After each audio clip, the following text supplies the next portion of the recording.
I was diagnosed in November of 2018 with leukemia, and I underwent about 3 months of chemo and then a bone marrow transplant.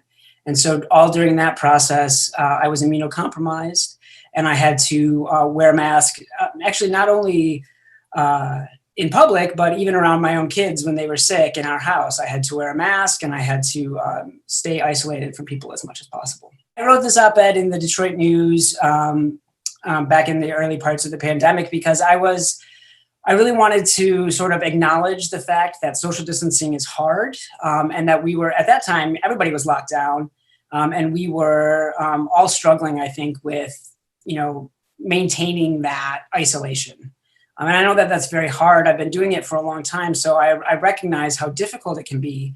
But I also recognize as an epidemiologist how important it is. There's a lot of people that are like me who, maybe don't look like they're vulnerable to infection, or that they'll have severe consequences if they do get infected. It's been remarkable to see the trajectory and the speed with which we were able to get this vaccine from the early stages now to, it's going to be authorized any day now for use in the United States. And that's awesome. And it was great that that worked out the way it did, but it doesn't mean anything unless we start to use the vaccine and have actually people get vaccinated. As soon as my number comes up, I'm going to be sure to get into my doctor's office and get vaccinated.